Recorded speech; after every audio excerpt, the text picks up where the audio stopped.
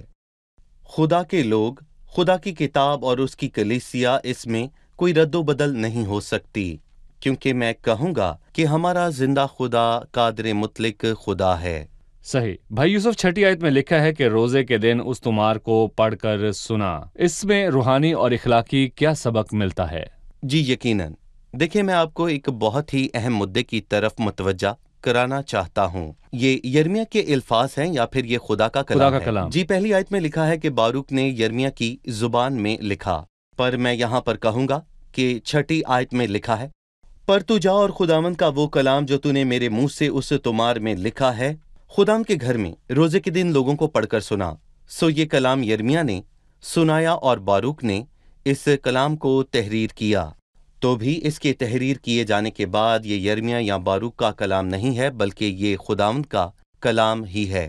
روزے کے دن اور خداوند کے گھر کے حوالے سے روزے کی حالت میں ایسا کرنا میں کہوں گا کہ بہت بہترین ہے، کیونکہ روزے کی حالت میں انسان خدا کے سامنے خاکسار ہوتا ہے اور اپنی بدکاری کا اعتراف کرنے کے بعد وہ گناہوں سے توبہ کرتا ہے۔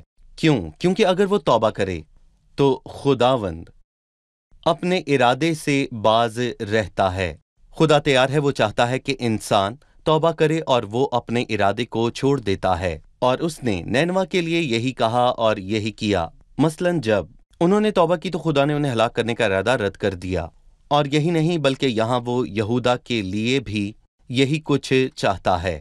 پر افسوس کہ وہ لوگ عمرہ اور بادشاہ توبہ کرنے کے لیے راضی نہ ہوئے۔ بھائی، آیات تمہار پڑھنے کے بعد یہو یقیم کا رد عمل بتائیں۔ جی بھائی یوسف، وہ کلام سننے کے بعد اس کا کیا رد عمل تھا؟ یہ بدترین رد عمل تھا۔ در حقیقت یہو یقیم ایک شریر بادشاہ تھا، اور استثنا کے 17ویں باب کے مطابق اس کو شریعت کی کتاب کی نقل اتار کر پڑھنی چاہیے تھی، پر اس نے ایسا کچھ نہ کیا، بلکہ خدا کے کلام کو کم سے کم اہمیت دی، اور نہ صرف اس نے اپنے لیے اس کتاب کی نقل نہ اتاری، بلکہ اس نے جو یرمیہ نے لکھا تھا اس تمہار کو پکڑا اور اس کو پھاڑا اور آگ میں جلا دیا۔ اور میں کہوں گا کہ یہ موسیٰ کے ایام میں بھی موجود نہیں تھا، اور نہ ہی اس کا کوئی ذکر ہے۔ اسے چاہیے تھا کہ اپنے باپ یوسیہ کی طرح جب اس نے خدا کے کلام کو سنا تو اس نے اپنے کپڑے پھاڑے، تاکہ خدا اس کی حالت کو دیکھ کر اس پر رحم کرتا، پر اس نے تومار کو پھاڑ دیا۔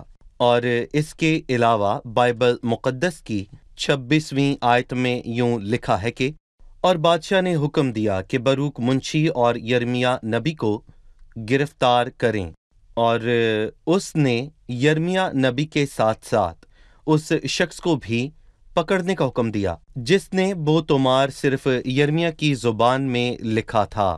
وہ اس سے کیا چاہتا تھا؟ اور ہم اس کو بھی نظر انداز نہیں کر سکتے کہ وہ ان کو قتل کرنا چاہتا تھا، جیسا کہ ساؤل نے داؤد بن یسی کے ساتھ کیا تھا، اور میں کہوں گا کہ اس نے بہت بار اس کو مارنے کی کوشش کی، کیونکہ وہ خدا کا ممسوخ تھا۔ اور اسی طرح یہ شریر شخص بھی خاکسار نہیں بنا کہ خداوند اس پر رحم کرتا۔ اس نے تومار کو جلایا اور اس کے لکھنے والے کو قتل کرنا چاہا۔ بھائی یوسف، بائبل مقدس میں اس کے تومار جلانے کے متعلق لکھا ہے، وہ نہ ڈرے نہ ہی انہوں نے اپنے کپڑے پھاڑے، سو انہوں نے خدا کے کلام سے سخت عداوت رکھی۔ ہر دور میں بائبل مقدس پر حملہ ہوا، بالکل، لوگوں نے اس کی جانب مخالفت رویہ رکھا، صحیح، اور بہت سے لوگ بائبل مقدس کو شکر گزاری سے قبول کرتے ہیں، اور جو بھی شکر گزاری سے قبول کرے وہ اپنی زندگی میں تبدیلی دیکھتا ہے۔ پر کچھ تو کلام مقدس کو نظر انداز کرتے ہیں یا اس کی مخالفت کرتے ہیں، کچھ کلام مقدس کے بارے میں برا بھلا کہتے ہیں، یہاں تک کہ یہو یقیم کی طرح ایک شخص نے ٹی وی پر سب کے سامنے کلام مقدس کو جلا دیا۔ ایسوں کو آپ کیا کہیں گے؟ امثال کی کتاب کے 13ویں باب کی 13ویں آیت میں لکھا ہے کہ جو خدا کے کلام کی تحقیر کرتا ہے وہ اپنے آپ پر ہلاکت لاتا ہے، اور یہو یقیم شریر تھا۔ اور میں کہوں گا کہ اس کی سب سے بڑی برائی کا تذکرہ 39ویں باب میں ہوا ہے۔ اسی لیے اپنی موت پر اس کا دفن گدھے کا سا ہوا۔ یہ بہت ذلت کی بات ہے، کیونکہ جو کوئی خدا کے کلام کی تحقیر کرتا ہے خود پر ہلاکت لاتا ہے۔ اور میں کہوں گا کہ جن شریروں کو خدا کے زندہ کلام سے نفرت ہے، چاہے وہ مسیحت میں ہوں یا پھر مسیحت سے باہر ہوں، اور ایسے مفکرین اور پروفیسر موجود ہیں جو اس کلام مقدس کو یہو یقین کی طرح پڑھتے ہیں۔ میں نے ایک پروگرام آئرن سائیڈ میں ایک بہت خوبصورت بات سنی، جو معلم بائبل کی کہانیوں کا مذاق اڑاتے ہیں اور ابراہم اور یونا کو فرضی کہتے ہیں کہ یسایہ ایک انجان شخص ہے، اور پھر دانیل نبی صرف ایک خواب دیکھنے والا تھا۔ وہ بڑے سفید تخت کے سامنے کھڑے ہوں گے، اور ایسے تمام لوگ دور سے ابراہم کو دیکھیں گے جس کی کہانی کا انہوں نے مذاق اڑایا تھا، اور یونا کی کہانی پر ہنسے اور دانیل کو خواب دیکھنے والا کہا، اور وہ سفید تخت کے سامنے کھڑے ہوں گے۔ اور صرف یہی نہیں، بلکہ میں یہ بھی کہوں گا کہ اسی کتاب کے مطابق ان کی عدالت ہوگی، اسی عظیم کتاب کے مطابق جس کو انہوں نے بے قدر جان کر رد کیا تھا۔ صحیح۔ بھائی یوسف، کیا کتاب کا تمار جلانے کے بعد سب ختم ہو گیا؟ کیا خدا نے یہ معاملہ رفع کیا یا کسی اور بات کا ارادہ کیا؟ جی، در حقیقت اس باب کے آخر میں میں کہوں گا کہ شاندار باتیں لکھی ہیں۔ 30ویں آیت میں لکھا ہے، اسی لیے شاہ یہودا یہو یقین کی بابت خداوند یوں فرماتا ہے کہ اس کی نسل میں سے کوئی نہ رہے گا جو داؤد کے تخت پر بیٹھے، اور اس کی لاش پھینکی جائے گی تاکہ دن کو گرمی میں اور رات کو پالے میں پڑی رہے، اور اس انسان کے لیے ذلت اور رسوائی سمجھا جاتا ہے، اور میں اس کو اور اس کی نسل کو اور اس کے ملازموں کو ان کی بدکاری کی سزا دوں گا، اور میں ان پر اور یروشلم کے باشندوں پر اور یہودا کے لوگوں پر وہ سب مصیبتیں لاؤں گا جس کا میں نے ان کے خلاف اعلان کیا، پر وہ شنوا نہ ہوئے۔ اور اس کے بعد ہم پڑھتے ہیں کہ یرمیہ نے اس کتاب کی سب باتیں لکھیں جسے شاہ یہودا یہو یقین نے جلایا تھا، اور بہت سی باتیں ان میں بڑھا دی گئیں۔ ان میں کیا بڑھایا گیا تھا؟ اس نے پہلے بھی گناہ کیا اور اب کتاب کے تومار کو پھاڑ کر جلا دیا، اور جلا کر اپنے گناہوں میں اور اضافہ کیا، وہ اور بڑھ گئے۔ رومیو 2:5 میں لکھا ہے، اس قہر کے دن کے لیے اپنے واسطے عذاب کما رہا ہے جس میں خدا کی سچی عدالت ظاہر ہوگی۔ صحیح۔ 37ویں باب کے شروع میں لکھا ہے کہ یرمیہ قید میں تھا، پھر 15ویں آیت میں لکھا ہے کہ یرمیہ کو پکڑا اور قید میں ڈالا، ایک قید سے دوسری قید۔ باب کے شروع میں یرمیہ قید میں کیوں تھا، اور پھر باب کے درمیان میں اس کو کس لیے قید کیا؟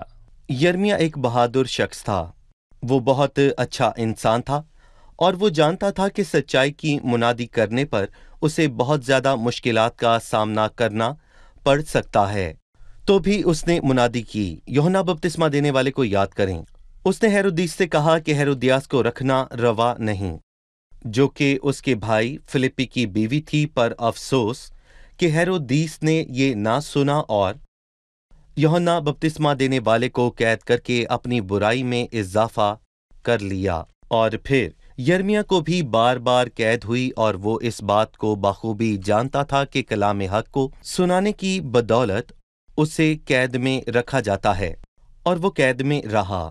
بہت دیندار لوگ اپنے صبر کو مار کر دکھ اور تکلیف کا راستہ چن لیتے ہیں۔ دیندار لوگ قید میں دکھ اٹھاتے ہیں۔ جی، جو بھی خدا ان کے ساتھ کھڑا ہو وہ دکھوں اور قید کو برداشت کرتا ہے، یہاں تک کہ زمین پر اس کی زندگی ختم ہو سکتی ہے۔ ٹھیک ہے، ابھی ہم مہمانوں سے ان کا سوال جانیں گے۔ بھائی، آیات 37ویں باب کی 3 آیت میں صدقیہ بادشاہ نے کہا، اب ہمارے لیے خداوند ہمارے خدا سے دعا کر۔ یہاں صدقیہ کی صداقت ظاہر ہوئی یا اس کا دوگلا پن؟ واضح ہے کہ اس میں صدقیہ کی چند صفات کا ذکر ہوا۔ جی، اس نے یرمیہ سے درخواست کی، اب ہمارے لیے خداوند ہمارے خدا سے دعا کر۔ کیا یہ سچائی ہے؟ دیکھیں، میں کہوں گا کہ اس سے مجھے فرعون کی یاد آتی ہے۔ خروج کے 8ویں باب کی 28ویں آیت میں اس نے موسیٰ سے یہ کہا کہ میرے لیے شفاعت یہ کرنا۔ فرعون کی دعا ہے۔ فرعون جیسی توبہ اور فرعون جیسی دعا۔ اس نے موسیٰ اور ہارون سے کہا کہ میرے لیے شفاعت کرنا۔ صدقیہ نے یرمیہ سے کہا میرے لیے دعا کر، پر میں توبہ نہیں کروں گا۔ اور پھر میں کہوں گا کہ ایک اور شریر شخص ہے جس کا نام ہے شمعون جادوگر. اس نے پطرس سے کہا میرے لیے دعا کر، پر میں توبہ نہیں کروں گا. جو توبہ کا ارادہ نہیں رکھتے میں ان سے کہوں گا اگر آپ توبہ نہیں کرتے تو بڑے سے بڑے رسول کی دعا کا کچھ فائدہ نہیں. موسیٰ، ہارون، یرمیا یا پطرس رسول کوئی آپ کی مدد نہیں کر سکتا، اور اگر آپ توبہ نہیں کرنا چاہتے تو زبردست کی دعا بھی بے اثر ہے، کیونکہ توبہ کے بغیر کوئی برکت نہیں مل سکتی. اگر صدقیہ دیندار ہوتا اور توبہ کرنے کا ارادہ رکھتا تو خداوند اس کو اسیری میں نہ بھیجتا. خداوند اس کے دل کی خرابی سے واقف تھا. یقیناً. بھائی یوسف، میں چاہتا ہوں کہ 37ویں باب کے آخری منظر پر آپ اپنی حتمی رائے دیجئے. یہ بادشاہ اور قیدی کی ملاقات ہے، یرمیا قیدی اور صدقیہ بادشاہ کے درمیان. جی بھائی یوسف. در حقیقت جس بادشاہ نے یرمیا کو دعا کرنے کا کہا، اسے تو یرمیا کو قید سے رہا کر دینا چاہیے تھا. افسوس وہ قید میں رہا. 21ویں آیت میں لکھا ہے تب صدقیہ بادشاہ نے حکم دیا اور انہوں نے یرمیا کو قید خانہ کے صحن میں لا کر رکھا اور ہر روز اسے نانبائیوں کے محلے سے ایک روٹی لا کر دیتے تھے. اور اسی باب کی 16ویں آیت میں لکھا ہے یرمیا بہت دن تک وہاں رہ چکا، پر بادشاہ نے حقیقی توبہ نہیں کی. یرمیا نے گواہی کی خاطر یہ سب کچھ برداشت کیا، اور پھر میں کہوں گا کہ ہر دور کے ایماندار نے ایسا کیا. صحیح. تخت پر ہوتے ہوئے بھی صدقیہ بادشاہ قید میں بند یرمیا سے بہتر نہیں بن سکا. اس کے برعکس خوشی اور اطمینان صرف خداوند اور اپنے درمیان رشتے سے مل سکتا ہے. جی شکریہ بھائی یوسف. اب ہم مہمانوں سے ان کی رائے جانیں گے. ہم نے 36ویں باب میں سیکھا کہ خداوند نے یرمیا کو حکم دیا کہ کلام کو کتاب کے طمار پر لکھ. اس کلام کو لکھنا اہم تھا تاکہ وہ زبانی شکل سے تحریر شدہ شکل اختیار کرے اور مزید پھیل سکے. بائبل مقدس کے لکھے جانے کے پیچھے خدا کا کیا مقصد تھا؟ آپ ہمیں بتائیے. خدا کا مقصد تھا کہ یہ کلام تیزی سے پھیل سکے اور کوئی اس میں بڑھا سکے نہ گھٹا سکے، جیسے سنی ہی بات میں کر سکتا ہے. ٹھیک ہے، تاکہ وہ پھیل سکے اور اس میں بڑھایا یا گھٹایا نہ جا سکے. آمین. جی ٹھیک ہے. لیکن خداوند نے چاہا کہ یرمیا اس سب کلام کو کتاب کے طومار میں لکھے تاکہ اس کو جا کر بادشاہ اور لوگوں کے سامنے پڑھا جائے. خداوند نے یرمیا کی نبوت کو کتاب میں قلم بند کرنے کے لیے کیوں کہا؟ خداوند نے اپنے لوگوں کو تنبیہ کی تاکہ وہ توبہ کریں، پر انہوں نے اس سے الٹ کیا. ٹھیک ہے. کتاب کے طمار کی طرف ان کا رد عمل ایسا ہی تھا جیسے شریعت کی کتاب کی طرف تھا. انہوں نے اس کو رد صحیح. کیا. یہویکیم بادشاہ نے اس کتاب سے عداوت رکھی اور ایک عجیب سی حرکت کی. وہ حرکت کیا تھی؟ یہ کلام سننے کے بعد اس نے طمار کو پھاڑا اور اس کو آگ میں جلا دیا. آگ میں پھینک کر جلا دیا. ٹھیک ہے. یہویکیم کے علاوہ ہر دور میں لوگوں نے بائبل مقدس سے عداوت رکھی. کوئی ہمیں ان کے رویے کے بارے میں بتا سکتا ہے؟ کون بتائے گا؟ لوگوں نے خدا کے کلام سے عداوت رکھی اور اس کو جلایا، جبکہ کچھ نے خدا کے کلام کی تعظیم کی، اپنے کپڑے پھاڑے اور توبہ کی. لکھا ہے جو کلام کی تحقیر کرتا ہے اپنے آپ پر ہلاکت لاتا ہے. جی بھائی یوسف. جی ٹھیک خدا ہے. کا شکر ہو. آپ سب کا شکریہ. بھائی یوسف آپ کا بھی خدا شکریہ. برکت دے. عزیز ناظرین، ہم نے آج کے پروگرام سے سیکھا کہ خدا کا کلام قلم بند ہوا اور وہ کبھی تبدیل نہ ہوگا. خدا کے کلام کے لیے لوگوں کی مخالفت، رائے اور رویے ہوتے ہیں. کچھ لوگ توبہ کر کے اپنی حالت کا اقرار کرتے ہیں، اپنے کپڑوں کے ساتھ ساتھ اپنا دل بھی خدا کے سامنے چاک کرتے ہیں. پر کچھ لوگ اس دن سے آج تک خدا کے کلام سے عداوت رکھتے ہیں. وہ کلام کو نظر انداز کرتے ہیں. وہ کلام مقدس کی تحقیر کرتے ہیں. لوگ الزام لگاتے ہیں کہ بائبل مقدس بدل گئی، لیکن اس کا ثبوت نہیں دیتے کہ یہ کیسے بدلی. بائبل مقدس کے سامنے اور خدا کے سامنے اپنی حالت کو ظاہر کیجیے. کلام کو قبول کریں اور کہیں کہ میں چاہتا ہوں کہ تو مجھ پر ظاہر ہو، میری خامیوں کی اصلاح کر. میرا ایمان ہے کہ بائبل مقدس آپ کی خامیوں پر روشنی ڈالتی ہے اور وہ مسیح اور اس کے کام کی بدولت اس کا حل بھی دیتی ہے. آنے والی قسط میں پھر ملاقات ہوگی. خداوند آپ کو برکت دے.